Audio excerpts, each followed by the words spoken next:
नमस्कार दोस्तों, मैं हूं आपका दोस्त, आपका host Krishna Pandit, music director and producer. एक बार फिर से आपको टॉक विद कृष्णा में एक स्पेशल मेहमान से मुलाकात करवाने वाला हूं, जो कि आज हमारे बीच में बहुत दूर से चलकर आई हैं। निश्चित ही एक यूथ आइकॉन है और इतने पोटेंशियल हैं कि आप बात करके खुद समझेंगे। एक छोटी सी उम्र में आपने जो काम किया है वास्तव में तारीफ़ काबिल है। और आइए मैं आज आपको इंट्रोड्यूस करा रहा हूँ। हमारे साथ स्टूडियो में आज मेहमान है, खास मेहमान है आशा मालवी। आशा, आपका बहुत बहुत स्वागत है। धन्यवाद सर।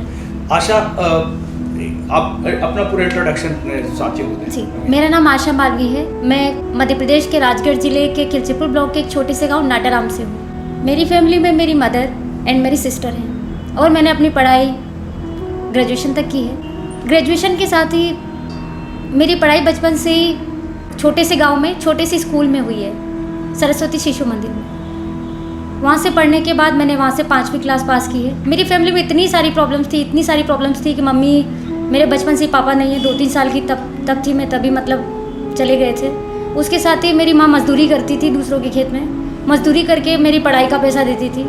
पढ़ाई का पैसा देने के साथ पढ़ाई का तो पैसा हो जाता था, लेकिन खाने के लिए तो पैसा नहीं होता था।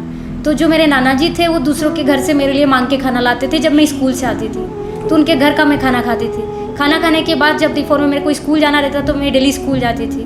फिर उसके बाद मैंने 5वीं क्लास तक पढ़ने के बाद मैं शहर में एडमिशन ली। मैं जैसे शहर में एडमिशन ली तो एडमिशन लेने के बाद ऐसा था कि मैं एक छोटे से गांव से थी, तो ना मुझे बोलने का कोई तरीका आता था, ना ही कपड़े पहनने का, मतलब मेरे पास पैसे तो थे नहीं, मम्मी के पास मेरी मजदूरी करती थी, तो वही पुराने कपड़े, मतलब एक फटा सा बैग लेके मैं स्कूल में गई। तो जैसे स्कूल में गई तो मैंने मेरी क्लासमेट से मतलब नोट्स के लिए कॉपी मांगा, तो उन्होंने मुझे देख के ये बोला कि मेरे पास कॉपी नहीं है या फिर मैं घर पे छोड़ के आई हूँ। मैंने कहा मतलब आपके साथ ही कॉपी आप मुझे दे सकती हैं? तो उन्होंने कहा नहीं मैं अपनी कॉपी नहीं दूँगी। तो उन्होंने ऐसी बात मुझसे कही तो मुझे लगा कि मुझे भी लाइफ में इनके जैसा बनना है। तो मैंने कहा कि लास्ट में अगर आप मुझे कभी बात करेंगी आने वाले समय में तो मैं आपसे बात नहीं करूँगी। मैंने खुद को ही चैलेंज किया और उनको भी बोला, आज आप मुझसे बात करने में मतलब इतना हेजिटेशन फील कर रही है, अगर आप कल से मुझसे बात करेंगी तो मैं आपसे बिल्कुल भी बात नहीं करूँगी। उसके साथ ही तभी से मैंने स्कूल जाने के लिए भी मतलब मैं कंटिन्यू स्कूल जाती थी। टशन हो गई आपको? यस, टशन के साथ स्कूल के साथ भी मैंने ये डिसाइड कर लिया था कि मुझे लाइफ में कुछ ऐसा करना है कि मुझे ये पर पूरा वर्ल्ड जाने, मेरा नाम जाने। फिर उसके कुछ दिन मैं ऐसे ही पैदल स्कूल जाती रही, 6 किलोमीटर जाती थी, आती थी तो बिल्कुल परेशान हो जाती थी। ना टिफिन मेरे मतलब मम्मी भी मेरी मतलब टिफ़िन भी रेडी करके नहीं देती थी, क्योंकि वो सूखी सी रोटी मतलब टिफ़िन में ले जाना वो भी अच्छा नहीं लगता था, और कभी कभी तो होते ही नहीं था तो वही दूसरे के घर से मांग के लाते थे। तो फिर जब मैं स्कूल जाती थी तो मैं डेली 5 किलोमीटर पैदल जाती थी, तो बिल्कुल मतलब ऐसा लगता था स्कूल में जाने के बाद भी बिल्कुल थक गए मतलब। और पहले तो मतलब इतनी सारी बुक भी इतनी सारी होती थी कि मतलब 10 kg के आसपास दूध का वेट ही हो जाता था, वाटर बोतल, बुके, नोटबुक, सब कुछ करके। अच्छा, मेरे को अच्छा लगता है कि आप बहुत उस समय फिजिकल भी बहुत कमजोर हैं। जी, फिजिकल भी मैं बहुत कमज़ोर थी, क्योंकि फिजिकल मतलब स्ट्रेंथ जो होती है वो बच्चों की खाने पीने के ऊपर भी डिपेंड करता है। बिल्कुल जी, बिल्कुल। और मेरे घर पे तो खाने के लिए वैसे इतनी सारी प्रॉब्लम्स थी, तो फिजिकल तो कुछ था ही नहीं मेरा। तो तब तो मैंने डिसाइड कर लिया, खुद को चैलेंज भी कर दिया कि हाँ मुझे कुछ करना है। फिर मैं कुछ दिन स्कूल जाती रही, फिर मेरे स्कूल गेम आए, तो स्कूल में बच्चे ऐसे दौड़ते रहते थे ग्राउंड में, तो मैंने भी सर से बोला सर मुझे भी जाना है। तो मुझे सर बोले कि आप क्या करेंगी वहाँ जाके, आप तो ना मतलब आपका फिजिकल है, कुछ भी नहीं है। मैंने कहा सर बस मुझे जाना है। तो मैं स्टार्टिंग में गई तो मैं ज़िले में गई बच्चों के साथ खेलने के लिए, मुझे बहुत सारे मतलब अच्छा माहौल मिला। तो मैं रनिंग में थी, 100-200 मीटर रनिंग में, तो मेरी वहाँ से 2nd प्लेस लगी। जिस दिन मेरी 2nd प्लेस लगी उसी ग्राउंड में मैंने डिसाइड कर लिया कि अगली बार मैं नेशनल गेम खेलूँगी। 6th क्लास में फर्स्ट टाइम मेरा डिस्ट्रिक्ट में मतलब कोई 2nd प्लेस लगा था। 2nd प्लेस में बच्चों को आगे नहीं ले जाते, 1st प्लेस में लेके जाते। हाँ, मतलब एक ये बात होती थी कि किसको ले मैं अपने आप को हर टाइम एक चैलेंजिंग टाइप फील करती थी, हर टाइम को। जब गांव से शहर में स्कूल जाती थी तभी बहुत सारे लोग मतलब ऐसे कमेंट करते थे कि जो मतलब सुनने में भी नहीं आता ना बताने में आता है, कि लड़की तो किसी के साथ चली जाएगी, ये कर देगी वो कर देगी। उसी सब कंडीशन को लेके मेरी मम्मी के एक परिचित थे ओम प्रकाश जी पंडित जी, जो पूर्व SP रीडर आगर मालवा के पद पे अपनी सेवाएं दे चुके हैं। उन्होंने फिर ये सब कंडीशन देख के मेरी फैमिली का सपोर्ट किया, मेरा सपोर्ट भी किया कि मैं आगे बढ़ूँ, कुछ करूँ लाइफ में। क्योंकि स्टार्टिंग से मतलब मैं अपने आप को इतना चैलेंजिंग टाइप फील करती थी, तो उनको भी पता चला कि नहीं मतलब मैं कुछ कर सकती हूँ। तो मेरे गांव के पास के ही थे, तो उन्होंने मेरी मम्मी से बात की, बात करने के बाद मतलब मुझसे बात करने के बाद उनको लगा कि मैं लाइफ में कुछ कर सकती हूँ। तो तब थोड़ा बहुत सपोर्ट उन्होंने करना मेरा चालू कर दिया। जैसे मेरे को फाइनेंशियली भी थोड़ा बहुत सपोर्ट करते थे, क्योंकि हम देखते हैं कि कौन मतलब फैमिली थी उनकी ऑलरेडी, तो जितना होता था उतना करते थे ना। मतलब हम उनसे बोल सकते थे कभी कि मुझे ये चाहिए वो चाहिए, तो जितना वो था हम उसी में खुश थे कि कोई बात नहीं, हम बस आगे लाइफ में कुछ करेंगे। बहुत शानदार। उसके साथ ही सर जैसे मैं इधर गेम खेलने गई, गेम खेलने के बाद ही स्टार्टिंग में मतलब मैं डिमोटिवेट कभी भी किसी कदम पे नहीं हुई हूँ। मेरे साथ में यहाँ हार गई, अगली बार फिर खेलूंगी, नेशनल गेम खेलूंगी। हाँ, मतलब अपने आप को मोटिवेट कर लेते थे आप। फर्स्ट टाइम स्कूल में रहा कि स्कूल में वो मैंने अपने आप को चैलेंज किया कि मेरे को ऐसे ही बनना है। सेकंड टाइम यहाँ गेम में आने के बाद, यहाँ हारने के बाद मेरे को ये लगा, मैंने कसम खाई कि मैं अगली बार नेशनल खेल के ही जाऊँगी। फिर अगले साल मतलब वही सब कुछ कि वही पैदल स्कूल जाना किसी दिन। तो 7th क्लास में मैंने नेशनल गेम खेल लिए थे। बहुत शानदार जी। 7th क्लास में कौन से प्ले में आप नेशनल? Sir 100-200 metre running. अच्छा, 100-200 रनिंग। जी रनिंग में गेम खेले सर, तो लोग मुझे मतलब मेरे शहर में तो जानने लगे। फिर वो स्कूल में बच्चों का एक उस टाइम पे ऐसा होता था, फोटो लगती थी। तो मेरा जैसे बस स्टैंड मेरे यहाँ छापेड़ा में फोटो लगा मेरा, तो उस फोटो को देख के मेरी मदर भी बहुत खुश हुई कि बेटा तेरा फोटो लगा है। मुझे मदर को गाँव वाले बोलते थे, अरे आपकी लड़की का फोटो तुम्हें बस स्टैंड पे लगा है। तो उस चीज़ को लेके मतलब तब से मेरे मन में ऐसा आ गया कि फोटो वोटो मेरे लिए नॉर्मल चीज़ है। मेरे खुद मुझे ऐसे कार्य करना है कि मेरे नाम की जब भी कोई बुक छपे तो उसमें एक पेज मेरे नाम का जरूर लिखा जाए। हाँ, मतलब ये एक फर्स्ट इंस्पिरेशन ऐसी होती है, आपके पास एक फर्स्ट गाइडलाइन ऐसी बनी। जैसा कि आप देख सकते हैं कि बहुत ही विपरीत परिस्थितियों में आपने उस चीज़ को समझा, तो आपके साथ बहुत सारी परेशानियां रही। निश्चित ही आपने देखा होगा कि मतलब ऐसे लोग जो विपरीत परिस्थितियों में शिक्षा का जो अभाव होता है, एक्चुअल में अभाव बहुत बड़ी शिक्षा होती है। मतलब अभाव आपको नए संकल्प देता है, नए मोड़ देता है। इस दुनिया में बहुत सारे ऐसे लोग हैं जिन्होंने वास्तव में विपरीत परिस्थितियों में अपने आप को खड़ा रचा। तो आपको इस टाइप की इंस्पिरेशन मतलब वहाँ से मिली। जी। फिर क्या हुआ? 7th में मुझे एक साइकिल दिलाई थी। अच्छा। ओम प्रकाश जी शर्मा जी जो थे, अच्छा, लीडर साहब, उन्होंने दिलाई थी एक टूटी सी साइकिल, छोटी सी। हाँ, तो जी second hand cycle, second hand भी नहीं बोल सकते सर, बिल्कुल वो खराब साइकिल थी, मतलब खत्म थी। जी बिल्कुल। तो उसको जब मैं लेके जाती थी तो किसी दिन उसका वो कुछ निकल जाता था, किसी दिन चेन निकल जाती थी, तो डेली मेरे हाथ वाथ ऐसे ब्लैक हो जाते थे। मैं स्कूल जाती थी, पहुंचती थी तो वहाँ पर प्रिंसिपल सर रोज मुझे डांट पड़ती थी। मैं अपने आप को मतलब ये आर्गुमेंट नहीं करती थी कि सर मेरे साथ ऐसा हुआ।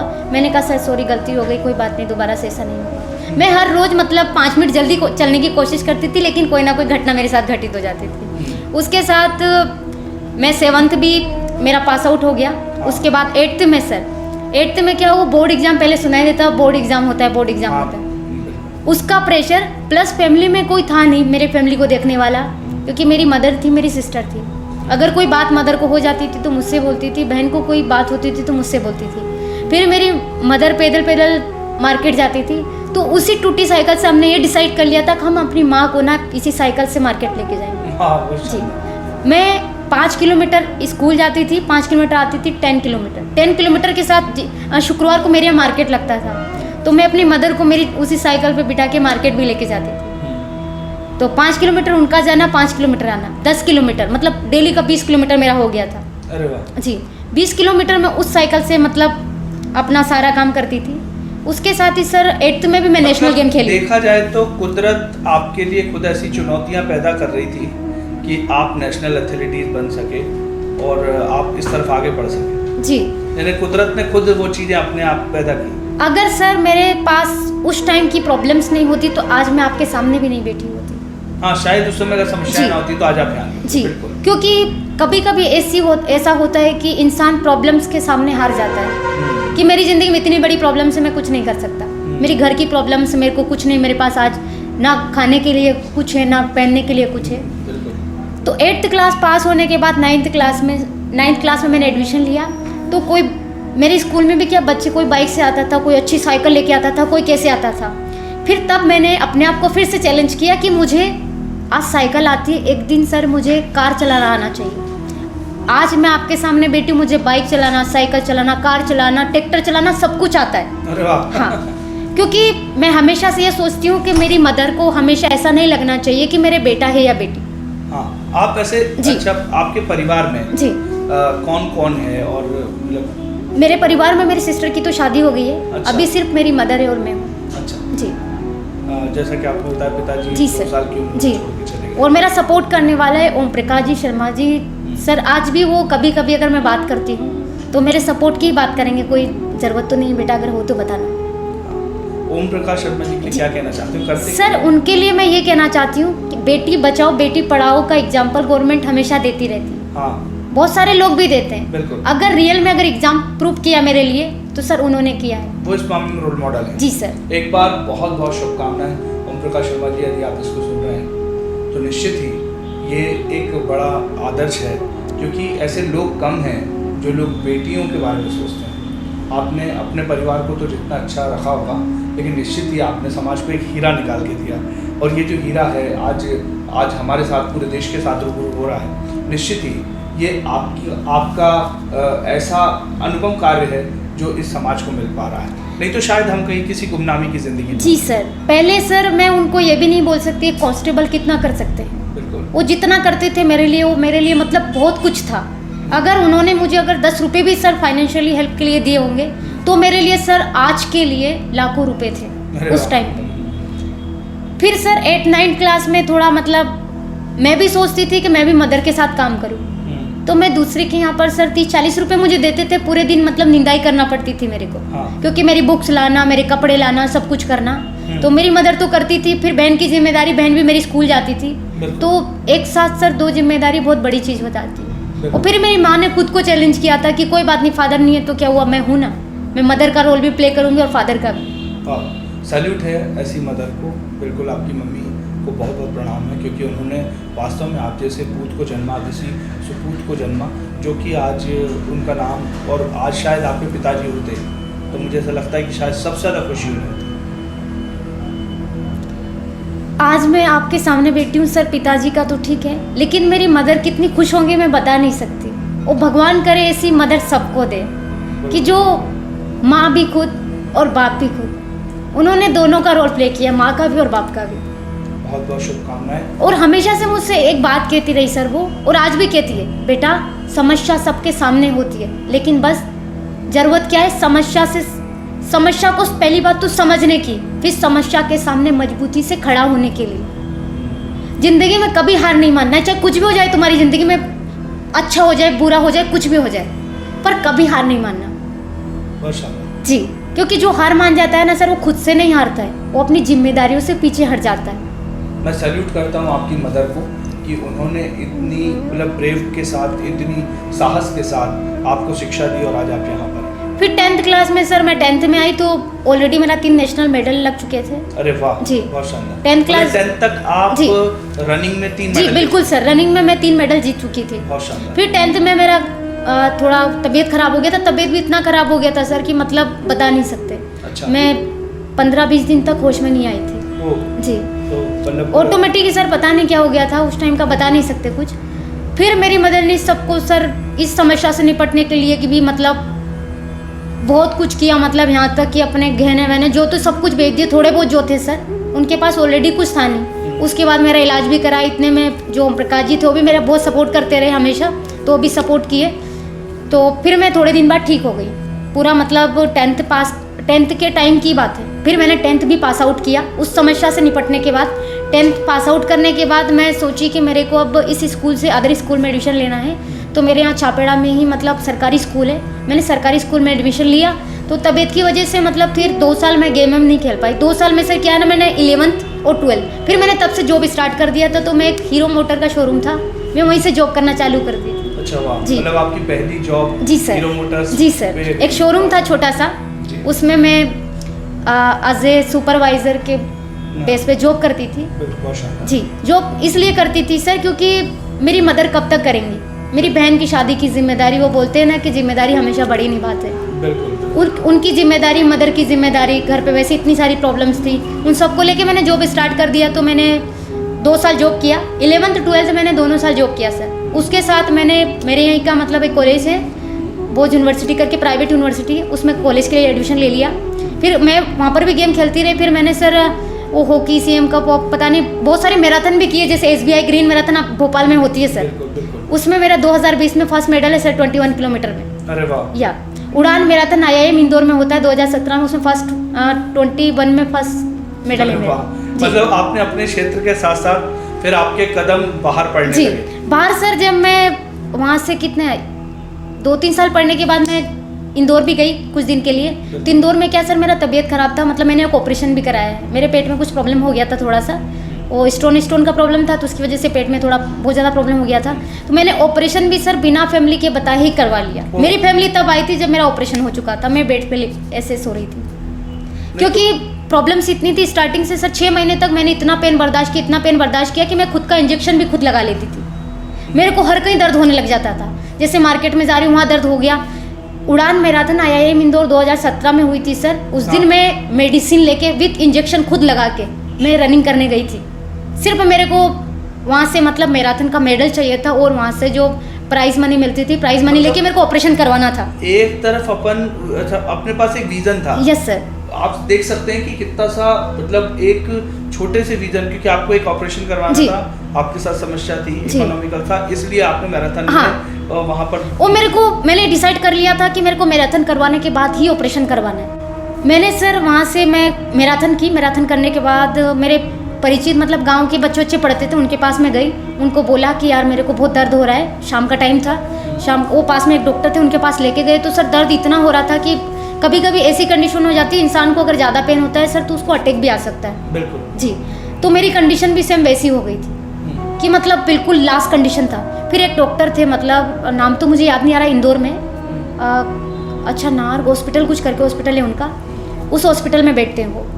तो मुझे मेरे जानने वाले थे, मेरे क्लास में एक कंपटीशन का तैयारी करता था एक लड़का, उन्होंने मुझे कहा कि दीदी आप वहाँ चले जाओ, वो मेरे मतलब परिचित थे, मेरे अंकल उनके वहीं काम करते हैं, तो आपको डॉक्टर साहब से मिलवा देंगे।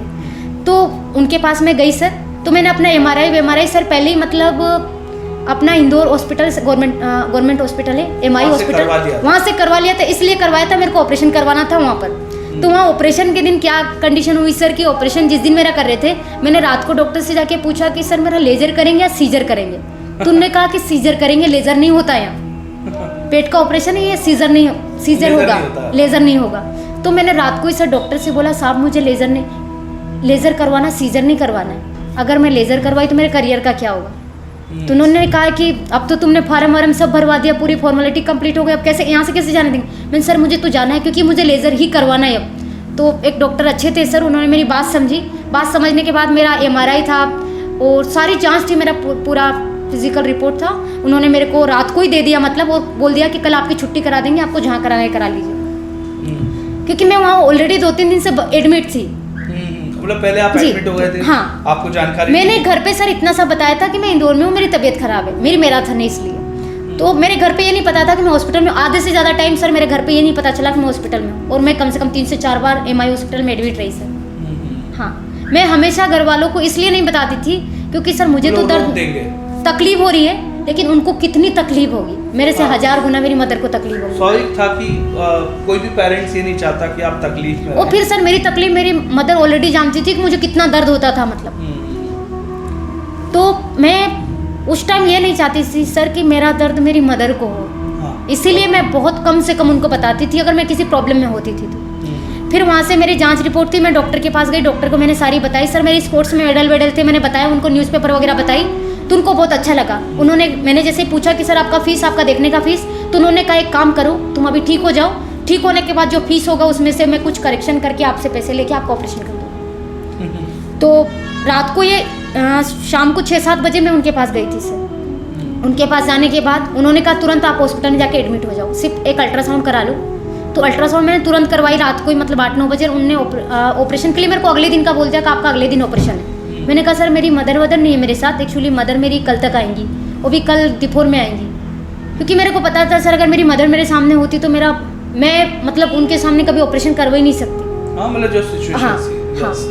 तो डॉक्टर से मैंने ऑलरेडी पहले बात कर ली थी, मेरे से पूछा आपके साथ कौन है, तो मैंने बोल दिया कि सर ये मेरे गाँव वाले बच्चे हैं जो यहीं पढ़ाई करते हैं, मतलब तो वो है मेरे साथ। तो उन्होंने कहा ठीक है कोई प्रॉब्लम नहीं। मैंने बोला कि अगर सर मेरे को एक बार आपने अगर ठीक कर दिया तो मैं वो करना चाहती हूँ जो लोग सपना देखते हैं, सिर्फ मैं वो करना चाहूँ देश में, मतलब देश में तो ठीक है सर, लेकिन दुनिया में मैं नाम करना चाहती हूँ। देश के लिए कुछ करना चाहती हूँ। जैसे बोलते हैं ना सर, एक देश की बेटी हो के मतलब ये किया वो किया। बिल्कुल।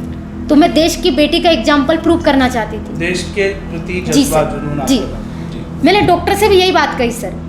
मैं कभी अभी तो जा नहीं पाई, बहुत दिन से कभी जाऊंगी भी उनके पास, क्योंकि आज मैं जिंदा हूँ तो सर उन्हीं की वजह से। बहुत शानदार। तो उन्होंने सर रात को मेरे को एडमिट किया, अगले दिन मेरा ऑपरेशन कर दिया। और मेरी मदर आई सर मतलब दिन में 12 बजे के बाद, क्योंकि मैंने उनको बोला था मम्मी मेरा ऑपरेशन मतलब शाम तक होगा, आप 12-1 बजे तक आ जाना।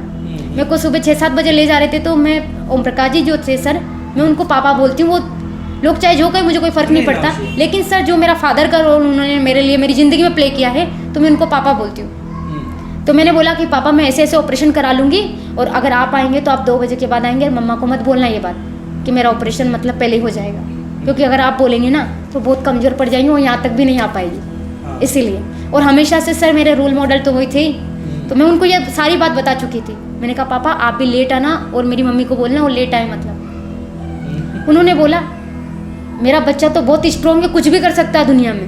मैंने कहा यस पापा, अब बस मैं ऑपरेशन करा लूँ, उसके बाद अपन बात करेंगे। तो सर मैं उनका और मेरा वो कॉल ख़त्म होने के बाद मेरे को ऑपरेशन थिएटर में ले गए, ऑपरेशन कर दिया। ऑपरेशन करने के बाद मेरे को ऐसे बेड पे सुला दिया। मेरी मम्मी आई तो मेरे कुछ टाइम क्या थोड़ा होश नहीं था, वो इंजेक्शन वगैरह लगाते हैं तो जी जी। तो उन्होंने मेरे को देखा, मैंने मम्मा आप आ गई, मैंने ऐसे बोला सर मम्मा आप आ गई, आप परेशान नहीं होना, मैं ठीक हूँ अब। तो वो सारी बात हुई। बात होने के बाद सर 2017 की लाइफ ख़त्म हो गई। एक और कोई थे सर, उन्होंने हेल्प की, लेकिन हेल्प वो होता है ना सर कि किसी के हेल्प करने के पीछे कोई ना कोई बहुत बड़ा रीज़न होता है। हाँ। तो उसी रीज़न के साथ हेल्प की, तो सर वो सारी प्रॉब्लम्स, बहुत ज़्यादा प्रॉब्लम्स भी हो गई थी। वो तो मैं बताना भी नहीं चाहूँगी, बस इतना सा कहूँगी कि हेल्प करने के पीछे कोई ना कोई सबका, हर आदमी का मंसूबा अच्छा नहीं होता, हर आदमी इस नज़रिए से हेल्प नहीं करता। जी सर, ये बिल्कुल सही बात है। मैं ये मानती हूँ सर मेरी हॉस्पिटल में हेल्प की है, लेकिन वो हेल्प के नाम पे कुछ और ही था सर। हाँ। कभी मौका लगा तो मैं इस बात को एक्सपोज करेंगे। बिल्कुल सर। बिल्कुल देखिए, इस दुनिया में जितनी वल्गरसाई है, लेकिन उसके साथ में दरिंदगी भी है। बिल्कुल सर। ये वो चेहरा है जो इस समाज को दूषित करता है। निश्चित ही आज आप इस विषय पर लड़ रही हैं, आप महिला हिंसा को लेकर लड़ रही हैं, आप अहिंसा को लेकर लड़ रही हैं, आप जीव जंतु को लेकर लड़ रही हैं, निश्चित ही ग्रीनरी को लेकर आप, मतलब ये जो डायनेमिक पर्सनैलिटी बनी, इसके पीछे ये जो कारण है, मुझे अब थोड़ा सा शायद आपको भी समझ में आ रहा होगा कि किस कारण आशा बन गई। आशा के अंदर ये जो उम्मीद की आशा है, ये जो जीतने की आशा है, ये बहुत लोगों के लिए स्तंभ है। ये बहुत लोगों के लिए निश्चित ही एक ऐसा मार्गदर्शन है कि जो लड़कियां आज अपने आप को असहाय समझती हैं, जो लोग अब सब कुछ होने के बाद भी आज लड़कियां अपने आप को कई जगह असहाय समझती हैं, निश्चित ही आशा ने वो अपना प्लेस स्थापित किया अपनी मेहनत के साथ और अपने पेनफुल लाइफ के साथ। तो फिर क्या हुआ आशा जी उसके बाद? सर 2017 में फिर मैंने ऑपरेशन करवा लिया। 2018 में वो कुछ गेम हुए थे रोहतक में, उसमें भी मेरा 2-3 नेशनल। अच्छा, फिर वो जो ऑपरेशन था जी, उसकी आपकी जो रनिंग थी जी, उसमें सर कोई फर्क नहीं पड़ा, क्योंकि मैं ऑलरेडी सर इतनी मेंटली इतनी प्रिपेयर थी कि मेरी साथ दुनिया में कोई भी प्रॉब्लम्स हो जाए सर। अक्सर लड़कियां, खासतौर पर महिलाओं के साथ जब कभी इस टाइप के सीजर से ऑपरेट होते हैं तो निश्चित ही उसके बाद उनका फिजिकल खराब होता है। सर 6 महीने के लिए मुझे डॉक्टर ने बेड रेस्ट करने के लिए कहा था, लेकिन 6 महीने सर मैंने बेड रेस्ट नहीं किया। 3 महीने मैंने बेड रेस्ट किया है। चीटिंग की? चीटिंग नहीं सर, वो उस टाइम पे माइंडली मेरा कंडीशन ऐसा हो गया था, ऑपरेशन के बाद मुझे अभी दुनिया से फाइट करना है। हाँ। जो मैंने सपने देखे, जो एम्स है मेरे, उनको पूरा करना है। एम पूरा सर, मैं 6 महीने अगर बेड रेस्ट करती तो मान लो कि मेरा 1 साल खराब हो गया, लेकिन 3 महीने के बाद मैंने थोड़ा अपना रनिंग भी स्टार्ट कर दिया, सब कुछ स्टार्ट कर दिया सर। और स्टार्ट किया सर, मेरे इंदौर में एक फिजिकल फोर्स एकेडमी करके एकेडमी है, वहाँ मैं तैयारी भी की हूँ। उन्होंने भी सर मेरा काफ़ी सहयोग किया, एकेडमी वालों ने, कि वो मुझे फ्री में कोचिंग देते थे सर। मैं MP पुलिस SI के लिए भी प्रिपरेशन करती थी, वो फ्री में कोचिंग देते थे। प्लस सर मेरा मतलब जो ग्राउंड में जैसे मैं प्रैक्टिस वगैरह भी करती थी, तो उन्होंने भी सर मेरा बहुत सपोर्ट किया है। यहाँ तक कि जो मेरे सर एक बार उन्होंने तो मुझे शूज़ भी दिलवाए, क्योंकि मैं रनिंग करती थी सर, मेरे पास जूते तक नहीं होते थे, मैं नंगे पैर रनिंग करती थी जी। और मैंने जो स्कूल गेम खेले हैं सर, पूरे नंगे पैर खेले हैं। एक बार क्या हुआ था कि मैं 3 किलोमीटर वॉकिंग होता है। तो आशा नहीं, अब तो उम्मीदों की आशा हो, मतलब इतनी जो लोग हैं ना, वो निश्चित ही आशा तुमसे सीखेंगे। मेरा एक बार क्या 3 किलोमीटर वॉकिंग था सर। हाँ। गर्मी का सीजन था, गर्मी में मतलब इतना गर्मी था सर कि मैं जब 3 किलोमीटर वॉकिंग कंप्लीट की थी ना, तो मेरे पाँव से खून निकल रहा था सर। ओह जी, क्योंकि हर ग्राउंड सिंथेटिक नहीं होता। स्कूल जी कोई भी ग्राउंड जी, सिंथेटिक नहीं होता जी सर, इतना सब इजी नहीं जी होता बिल्कुल। तो वो ग्राउंड क्या थोड़ा मट्टी वट्टी का ग्राउंड था, तो छोटे छोटे कंकर घुसते रहे सर। वो आज भी मेरे पास वो सर्टिफिकेट है, उसको मतलब मेरे याददाश्त के तौर पे ही रखा है अरे वाह, कि उस दिन सर मेरे पाँव से ऐसे खून निकल रहा था, फिर भी मेरा फर्स्ट मेडल लगा था। अरे वाह। जी, मतलब आपका जुनून, आपका जज्बा आपके काम में कभी आड़े नहीं आया, और हर चीज सर मैं सिर्फ एक ही नजरिए से कोई परेशानी आड़े नहीं आई। नहीं सर, मैं सिर्फ सब चीज़ों को एक ही नज़रिए से देखती थी। जब मेरी माँ सर 30-40 रुपए में पूरे दिन वहाँ काम करती, इतनी कड़ी धूप में सर, कि जिनके सर से पसीना बह रहा है, मतलब उनकी कभी कभी तबीयत खराब हो जाती थी, उसके बाद भी काम करने जाती थी, तो मेरे लिए तो कुछ भी नहीं था सर। जो परिस्थितियाँ थी, विपरीत परिस्थितियाँ, जी। मम्मी आपकी रोल मॉडल थी जी और उन परिस्थितियों ने आपको इतना मजबूत बनाया। सर, परिस्थितियाँ क्या, मतलब कंडीशन ही ऐसी थी कि बारिश जो होती थी ना, पूरी बारिश का पानी मतलब घर में बहता था और सोने की जगह तक नहीं होती थी। पूरी रात भर बैठे रहते थे बरसात में सर। और अभी तक भी मतलब वही कंडीशन था। अभी मतलब मकान का काम चल रहा है, अभी 15 दिन भी नहीं हुआ है। अभी कुछ प्रधानमंत्री आवास वगैरह आया है। अरे वाह जी, तो अभी घर का काम स्टार्ट है, वो भी कुछ भी नहीं सर, उसको भी मतलब वैसे लोन का चल रहा है अभी, लोन लेके। अच्छा, फिर आशा कैसे हुआ कि तुमने माउंटेनिंग की और कैसे ये चीज? जी सर, ये तुम्हारे ध्यान में? हाँ जी, देखिए एथलेटिक्स थी जी, एक ये तो विचार था कि कुछ यूनिक करना है जी। ये तार कैसे जुड़े? सर 2019 में बहन का शादी था। अच्छा जी जी, क्योंकि मेरी सबसे बड़ी जिम्मेदारी मेरी बहन थी। हाँ निश्चित ही जी, तो मेरी माँ को भी कभी ऐसा नहीं लगना चाहिए सर कि मैंने अपनी जिम्मेदारियाँ अच्छे से नहीं फॉलो की। अच्छा, सिस्टर क्या, उनकी क्या हॉबीज रही, क्या वो करती? सर हॉबीज क्या, उसकी पढ़ने में बिल्कुल हॉबी नहीं थी कि वो पढ़े या कुछ भी नहीं। बोलती थी मैं ये कर लूँगी, वो कर लूँगी, कोई नौकरी कर लूँगी, ऑटो चला लूँगी, वैसी बातें करती थी।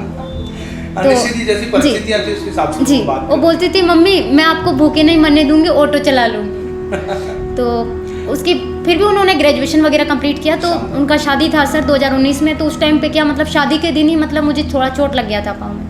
कोई और बाइक चला रहा था, तो क्या हुआ, शादी खत्म होने के बाद वो कुछ सामान था तो हम लेने जा रहे थे बाहर सर, घर से मतलब 40 किलोमीटर दूर। रात का टाइम था 4-4:30 बजे का।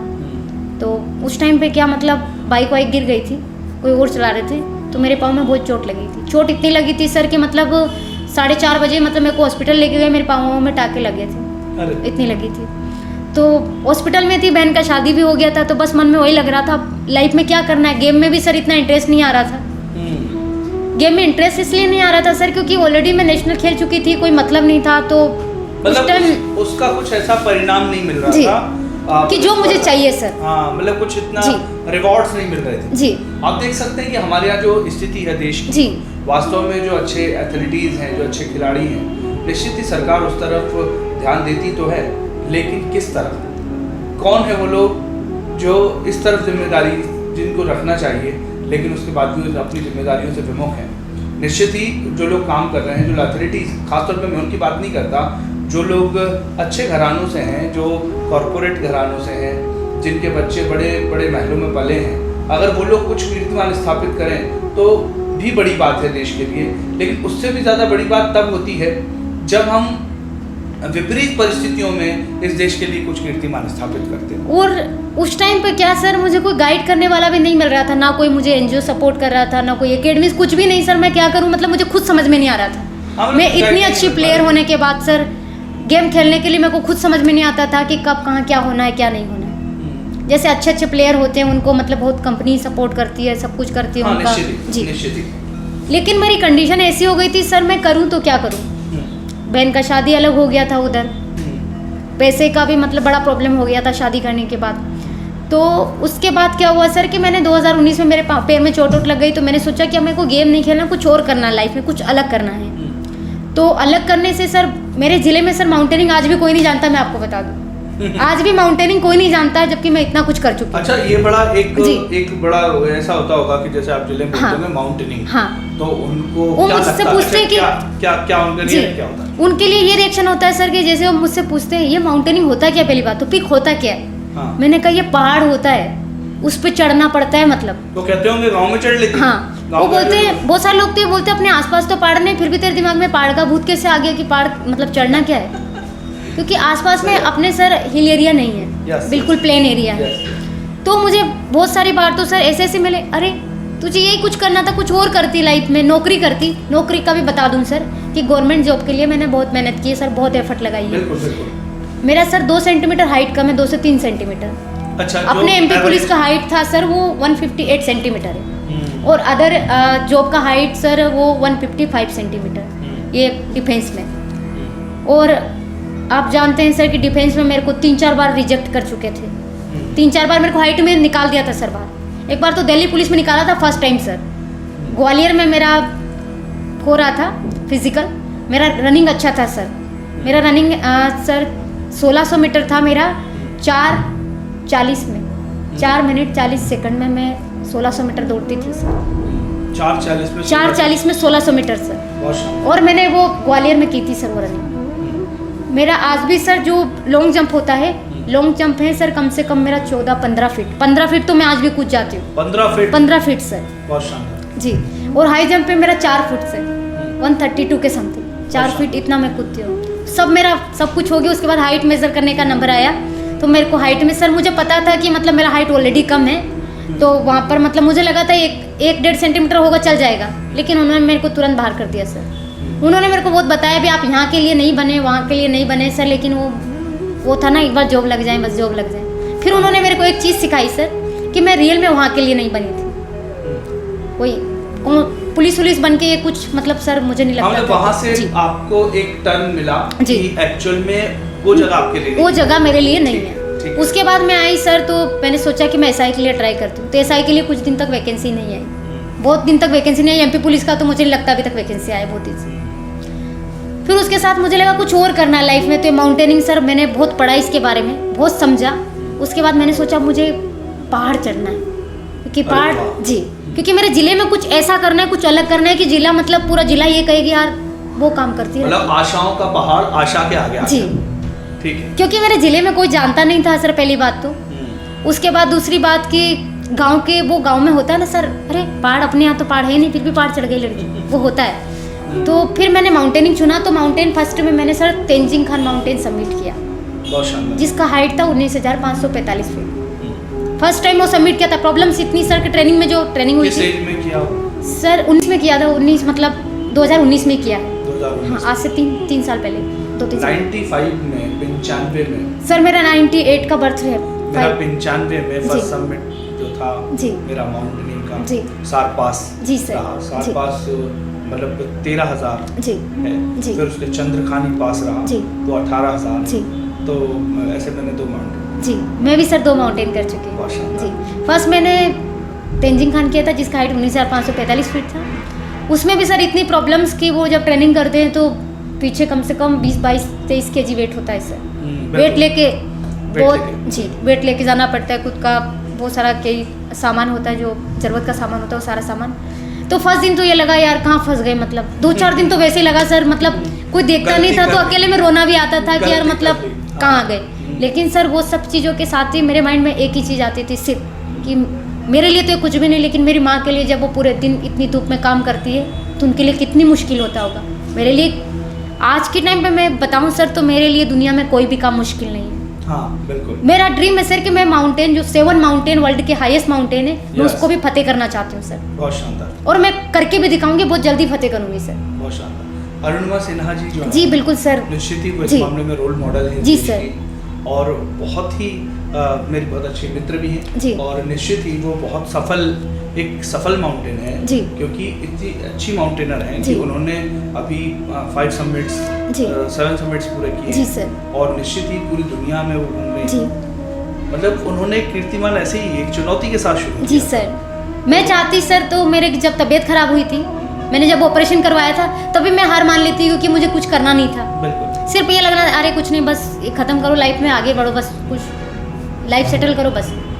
लेकिन सर नहीं, अगर मैं वहाँ मेरी तबीयत खराब थी, मैंने ऑपरेशन करवाया था, तो उसके पीछे भी बहुत बड़ा रीज़न था कि मेरे को सिर्फ आगे बढ़ना है लाइफ। और मैंने इसी थॉट के साथ किया था सर कि बस अब यहाँ से निकलने के बाद मेरे को कुछ अलग ही लाइफ बनानी है। जब आप माउंटेनिंग पे गए जी। उस समय पे निश्चित ही एक टास्क होते हैं। जी सर। फिजिकल आपका अच्छा था ही। बिल्कुल। फिजिकल के साथ आपकी मेहनत तो थी। जी। तो जब आपने माउंटेनिंग का सुना और जी, चुना होगा जी।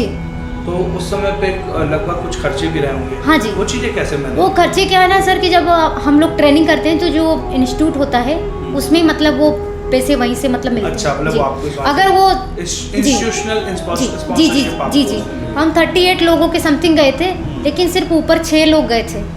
जी, लास्ट समिट में 6 लोग गए थे, सबसे पहले मैं गई थी सर। बहुत शानदार जी। अच्छा, क्या अनुभव है, क्योंकि मेरे को पता है कि माउंटेनिंग में इतने प्यारे प्यारे खूबसूरत अनुभव आपके जी सामने सर। आते हैं, मतलब वो आप मतलब मेरे लिए तो वो स्वर्ग है। जी क्योंकि निश्चित ही वहाँ पे जो एक्सपीरियंस होते हैं वो आप पूरी दुनिया में नहीं देख सकते। जी सर। कोई एक ऐसा अनुभव जो वहाँ कुछ ऐसा वाक्य रहा हो जो बहुत जबरदस्त हो, लोग बिल्कुल साझा सर। करना चाहें। मैं माउंटेन जैसे मैं तेंजिंग खान माउंटेन गई थी, मेरे सामने कंचनजंगा भी था, फोक 1 फोक 2 फोक 3 माउंटेन भी थे। तो उनको मैंने देखा सर तो ऑटोमेटिक ब्लैक हो चुके हैं नीचे से। अच्छा जी। तो मेरे जो साथ थे सर, जो मेरे सीनियर लोग थे, उनसे मैंने पूछा कि सर ऐसा क्यों हुआ ये, जो बहुत पहले से माउंटेनिंग कर रहे हैं उनसे मैंने पूछा। उन्होंने बताया कि ये क्लाइमेट इतना चेंज हो गया है, पेड़ पौधे इतने कट रहे हैं, ऑटोमेटिक दिन पे दिन इतनी सारी समस्याएं हो रही है, उसका कहीं ना कहीं असर मेरे को वहाँ देखने को मिला सर।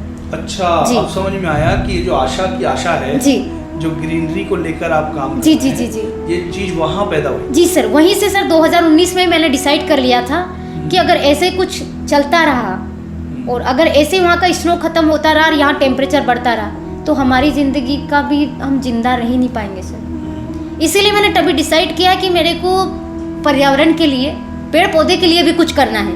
अच्छा। तब से मेरे दिमाग में एक चीज़ आने लगी, करना तो है सर लेकिन करना कैसे है। हाँ। तो मेरे दिमाग में एक चीज़ आई कि मेरे को साइकिलिंग से करना है।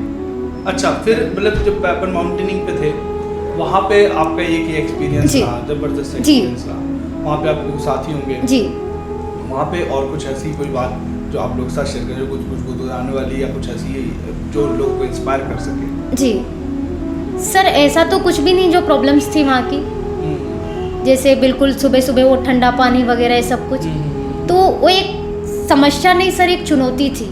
हाँ, सारी समस्याएं नहीं, जी, सब चुनौती थी। चुनौती बहुत थी शानदार, जो बहुत- अगर उसको एक्सेप्ट कर लिया, हाँ, जो मान लिया कि समस्या है, समझ लो सर कि वो लाइफ में आगे बढ़ने में सबसे मतलब उसका नेगेटिव थॉट उसके फिर दिमाग में वहीं से चलने लग वो वहीं से जाएगा। फिर जी, बिल्कुल। वो जो सोच लिया कि यार ये समस्या नहीं, ठीक है कोई बात नहीं, छोटी सी बात है, Nothing- nothing else। आगे जाके देखेंगे होता क्या है। हाँ हाँ हाँ हाँ तो मैंने ये सोचा सर कि मेरे लिए ये कुछ भी नहीं है, हाँ, जो लाइफ है मेरी इतनी लंबी लाइफ है उसके सामने तो ये कुछ भी नहीं है सर। बिल्कुल जो मेरी घर की समस्या थी उसके सामने तो बिल्कुल जीरो है। मैं एक पहाड़ नहीं सर, हजारों पहाड़ चढ़ सकती हूँ।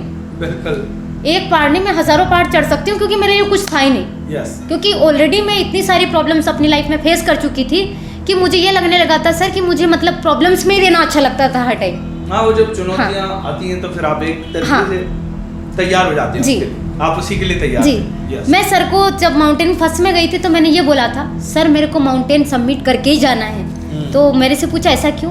मैंने कहा सर जो लाइफ में मैंने देखा है ना वो शायद कोई नहीं देख पाएगा, और ना मैं चाहती हूँ सर कि ऐसी किसी की लाइफ हो कि किसी को मांग के खाना पड़े, अगर बारिश हो तो पूरे टाइम मतलब बैठना पड़े सर, ऐसे कि मतलब कब बारिश ख़त्म हो जाएगी, कब बारिश ख़त्म हो जाएगी।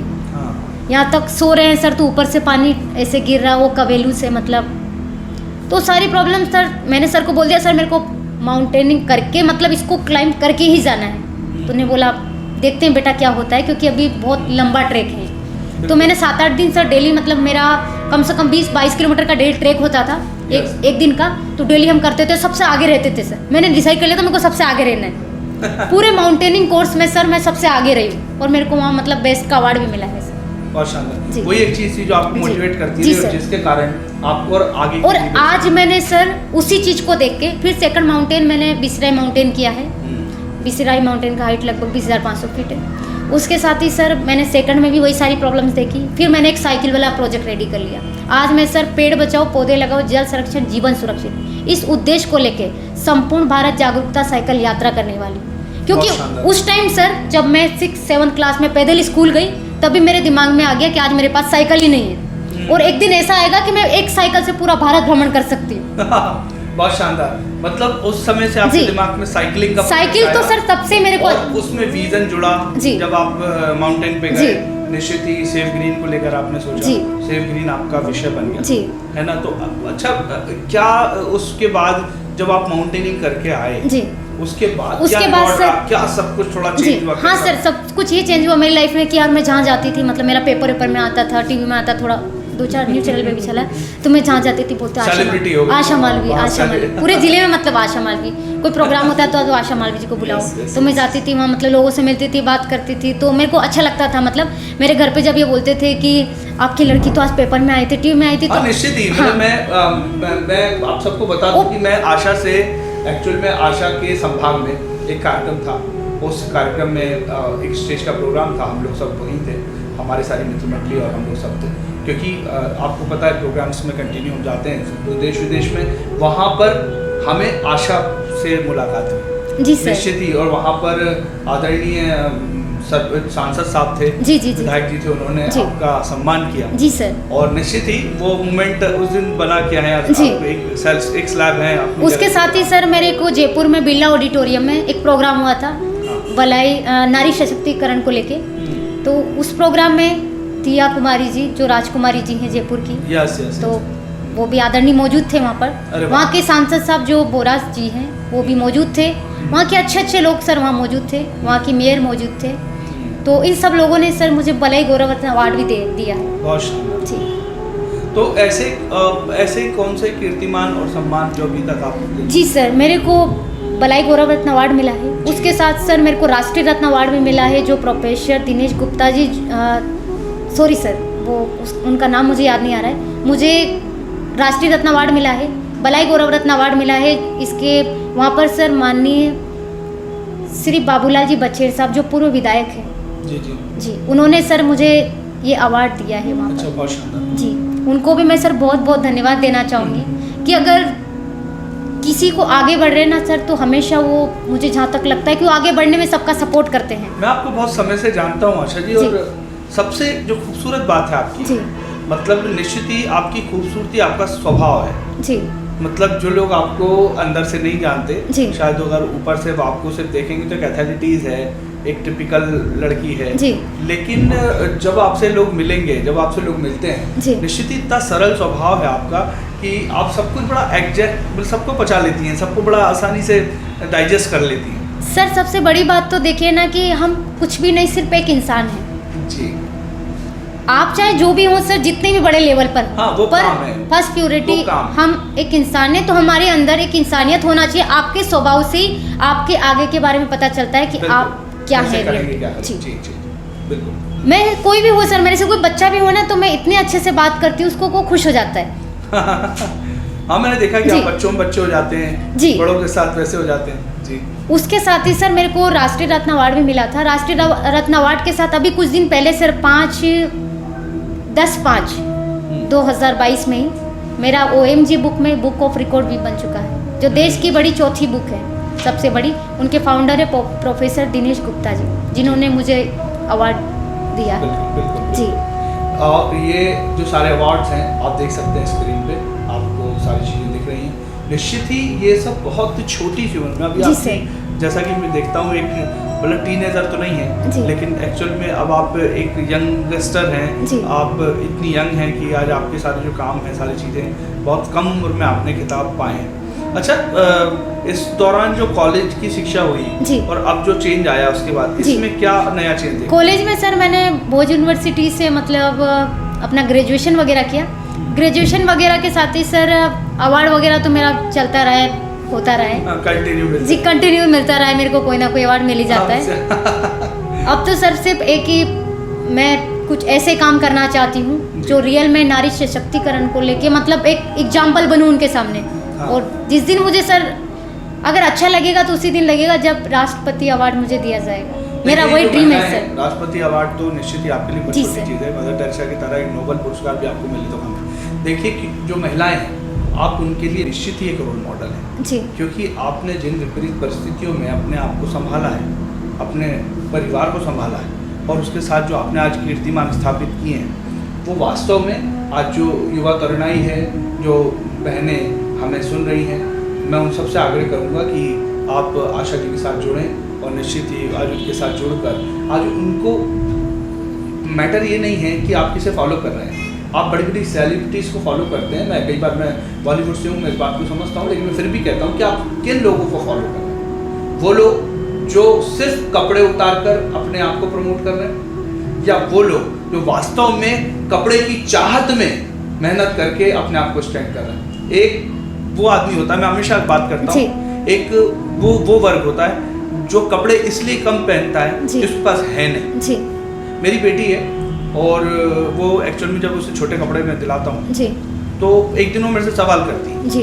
तो मेरे से एक्चुअल में मेरे से एक गरीब को देख के उसने मुझसे पूछा कि इसके पास कपड़े क्यों नहीं, तो मैंने ऐसे ही उससे उत्तर दे दिया कि बेटा उनके पापा उनको दिलाते नहीं, उनके पास पैसे नहीं हैं, शायद इसलिए वो लोग बेटा कपड़े ऐसे कम पहनते हैं। फिर लेकिन एक बार जब मैंने उसको बोला कि शॉर्ट कुछ ड्रेसेस थे मुझे पसंद आए, मैंने कहा कि बेटा ये पहन लो अच्छे लगोगे, तो उसने मुझे जवाब में ये कहा कि पापा, वो गुस्सा हो गई, हरा के बोली कि बोले एक्चुअल में मेरे पापा के पास तो पैसे हैं ना, मुझे क्यों कम पहनने हैं। तो वो एक्चुअल में तब मुझे इस बात को तब मुझे समझ में आया हम कैसी इंडस्ट्री में काम कर रहे हैं, हमारी वहाँ पे कैसी मानसिकता है, लोग कैसी मानसिकता के साथ काम कर रहे हैं कि एक तरफ तो लोग मतलब इसलिए मतलब कमा रहे हैं और पैसे कपड़े उतार रहे हैं, बिल्कुल, और एक वर्ग वो है जो वास्तव में मेहनत करके कपड़े पहनने के लिए काम कर रहा है। तो आप किसको फॉलो करना चाहते हैं आपके ऊपर है।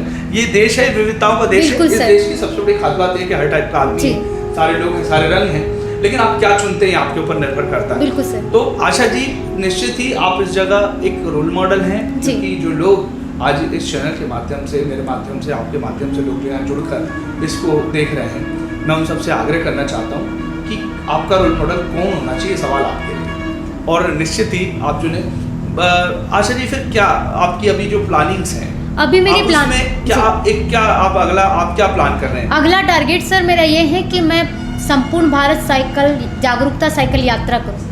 संपूर्ण भारत? यस सर, संपूर्ण भारत इसलिए करना चाहती हूँ सर कि एक देश की एक महिला सर वो कर सकती है जो देश के अच्छे लोग नहीं कर सकते। अच्छे से मतलब सर कि मतलब जैसे बोलते हैं ना कि महिला हमेशा कमज़ोर होती है, महिला कभी किसी से कमज़ोर नहीं होती सर, वो इतनी मजबूत होती है। सिर्फ सर हम क्या हैं, हमें ये प्रूव करने की ज़रूरत है, बाकी तो लोग ऑटोमेटिक समझ जाएंगे कि आप एक महिला है या क्या। मैं अक्सर बात में कहता हूँ सबसे बड़ा रोग क्या कहेंगे लोग, इससे तो जो महिला बाहर आ गई निश्चित ही वो कुछ कर सकती है। तो संपूर्ण राष्ट्र में, संपूर्ण कैपिटल्स में आप जाने वाले हैं। मेरा पेड़ बचाओ पौधे लगाओ जल संरक्षण जीवन सुरक्षित, इस उद्देश्य को लेके सर मुझे पूरे भारत में यात्रा करनी है। प्लस 28 कैपिटल मेरा मोस्ट टारगेट है कि मैं 28 कैपिटल में जाऊँ। 28 कैपिटल के कुछ जिलों में भी जा रही हूँ मैं। उसके साथ ही सर मैं वहाँ प्लांटेशन वगैरह भी करूँगी, क्योंकि जहाँ से आप गुजरेंगे प्लांटेशन। जी 1.5 लाख पौधे मुझे लगाना है, क्योंकि सर आजकल जैसे मान लीजिए कि वन हो गया, हरे भरे पेड़ हो गए, उनके साथ हम कितनी बड़ी अहिंसा कर रहे हैं सर कि हम उनको काट देते हैं, जबकि हमें वो जिंदा रहने के लिए ऑक्सीजन देते हैं, हमें जीवित ही वो रखते हैं सर, उसके बाद भी हम अपने निजी स्वार्थ के लिए हम उनको काटते रहते हैं। तो मैं चाहती हूँ सर कि ऐसा ना हो, क्योंकि आज जो समस्याएं हो रही है, जैसे मैंने माउंटेन पे जो समस्याएं फेस की है सर, उसका कहीं ना कहीं रीजन आज पेड़ पौधे ही हैं। अगर ऐसे ही चलता रहा तो आने वाले कुछ ही वर्षों में सर हम जिंदा भी नहीं रह पाएंगे। बिल्कुल, हमारे जीने के लिए अगर हमें जीना है सर तो हमें एक पौधा लगाना है और उसको बड़ा करना है। पूरा देश, पूरी दुनिया अगर ऐसा करेगी ना सर, तभी हमारी आने वाली पीढ़ी को हम सुरक्षित कर पाएंगे। हम मतलब 125 करोड़ लोग जी सर यदि इस बात का मन बना लें जी, तो निश्चित ही हम पूरे एनवायरनमेंट को बदल सकते हैं। जी सर, एनवायरनमेंट से उसको बचा सकते हैं। जी बहुत शानदार। देखिए, अहिंसा को लेकर काम कर रही, महिला सशक्तिकरण को लेकर काम कर रही, और साथ ही साथ एनवायरनमेंट सेव को लेकर काम कर रही एक ऐसी जुझारू लड़की, एक ऐसी जुझारू महिला जो कि आज आपके साथ में महिला सशक्तिकरण को लेकर काम कर रही है। मैं जोरदार तालियों से आपका अभिवादन करता हूँ, आपका स्वागत, अभिनंदन करता हूँ सर। और निश्चित ही आपके साथ रेगुलर कनेक्ट रहूँगा, और मैं चाहूँगा कि अंतिम इस दौर में आप कुछ कहना चाहते हैं तो आप बिल्कुल अपने दर्शकों से कहें। जी सर, मैं ये कहूँगी जो बीड़ा मैंने उठाया है, सबसे पहली बात तो मुझे उसमें सभी का सहयोग की अत्यंत आवश्यकता है। तो मुझे सभी सहयोग करे, चाहे सर वो गवर्नमेंट जॉब में हो, चाहे प्राइवेट जॉब में हो, चाहे एक देश का एक नागरिक हो। उनसे मेरा हाथ जोड़ के विनती है सर, निवेदन है कि वो मेरा जो काम मैं कर रही हूँ, जो बीड़ा मैंने उठाया, उसको पूरा करने के लिए मेरे हर प्रकार से सहयोग करें, और इस कार्य को, जिस कार्य को मैं कर रही हूँ वो भी करें सर, क्योंकि जैसे एक माँ बाप होते हैं, माँ बाप अपने बच्चों के लिए कितना कुछ करते हैं सर। जैसे मेरे बच्चों को ये करना है, वो करना, बाद में शिक्षा के लिए पैसे इकट्ठा करना है, उसी तरह सर हमारी जो आने वाली पीढ़ी है वो हमारे बच्चों के जैसी है। तो हमें उनको बचाने के लिए ये कार्य करना ही पड़ेगा। और ज़िंदगी में जो भी हो जाए सर, वो बोलते हैं ना, डर कर नौका कभी पार नहीं होती, उसी तरह ज़िंदगी भी सर उसी तरह की है। हमें ना किसी चीज़ का डर होना चाहिए, ना किसी समस्या से हमें हारना चाहिए, सिर्फ हमें लगे रहना चाहिए, मेहनत करते रहना चाहिए सर। वो बोलते कभी कभी किस्मत साथ देती, किस्मत साथ नहीं देती सर, आपकी मेहनत साथ देती है आपका। बिल्कुल, कर्म सर्वप्रति है सर। जी सर, अगर आपने मेहनत अच्छे से की है तो आप कभी हार ही नहीं सकते। और मैं सर अब ऐसी मतलब बन चुकी हूँ, ना मुझे किसी चीज़ से कोई फ़र्क पड़ता है, ना किसी समस्या से मैं डरती हूँ, चाहे ज़िंदगी में मेरे सामने कितनी बड़ी चुनौती आके खड़ी हो जाए। आज मुझे बोल दे आशा तुम्हें कल ही माउंट एवरेस्ट फतेह करना है, जैसे आज ही मुझे बोल दिया जाए सर कल मुझे माउंट एवरेस्ट फतेह करना है, मैं उसके लिए आज ही लग जाऊंगी, हाँ ठीक है मुझे फतेह करना है। क्योंकि मेरे सामने सर चुनौतियों की मतलब कोई वैल्यू नहीं बची। मैं सब कुछ कर सकती हूँ, हम वो कर सकते हैं, सिर्फ हमें अपने आप को पहचानने की ज़रूरत है। हम वो कर सकते हैं सर जो कोई नहीं कर सकता। आपका बहुत बहुत स्वागत, अभिनंदन है। मैं अपने दर्शकों के साथ आपसे एक बार फिर से आग्रह करूंगा कि आप फिर से हमारे स्टूडियो में आएँ और इसी तरीके से खिलते हुए, मुस्कुराते हुए आपके इस कारवा को आगे बढ़ाएं। जी हाँ दोस्तों, आज हमने आपको मिलवाया एक खास सेलिब्रिटी, एक ऐसे मेहमान से जो कि वास्तव में अपनी जगह एक कीर्तिमान स्थापित किए हुए हैं। आज चाहिए समाज को एक सही दिशा में परिवर्तन की, यूथ ही है जो इस बात को कर सकता है। तो निश्चित ही आप साथ दीजिए। अभी बस कुछ ही दिनों में आशा जी आपके शहरों तक, आपके घरों तक, आपकी कस्बे तक, हो सकता है आपके ज़िले तक, आपके नगर तक साइकिल के साथ यात्रा करके आप तक पहुँचे। तो तैयार हो जाइए उन्हें गले लगाने के लिए, तैयार हो जाइए उनका इस्तकबाल करने के लिए, उनका स्वागत करने के लिए। जैसे भी हो सके हम उनके साथ मिलकर एक पेड़ लगाएं और उनकी इस यात्रा में सम्मिलित हों। जी हाँ दोस्तों, ये एक सद्भाव की यात्रा है, ये सेव इन्वायरमेंट की यात्रा है, ये अहिंसा का महोत्सव है। आइए इस अहिंसा महोत्सव में हम साथ मिलकर एक साथ काम करें और इनके साथ सहयोग करें। मैं आपसे आशा करता हूं और आशा ही उम्मीद करता हूं कि इस पूरे इन्वायरमेंट सेव प्रोग्राम में आप हमारे साथ बढ़कर चढ़कर सहयोग करेंगे। स्क्रीन पर नंबर शो हो रहे हैं, आप इन स्क्रीन पर दिए हुए नंबरों को ज्वाइन कर सकते हैं, ग्रुप्स में ज्वाइन कर सकते हैं और हमारे साथ ग्रुप में ज्वाइन होकर अपनी संवेदनाएं, अपनी आशाएं, अपनी भावनाएं आशा जी तक पहुंचा सकते हैं। तो निश्चित ही आपका बहुत बहुत स्वागत है। Thank you for watching.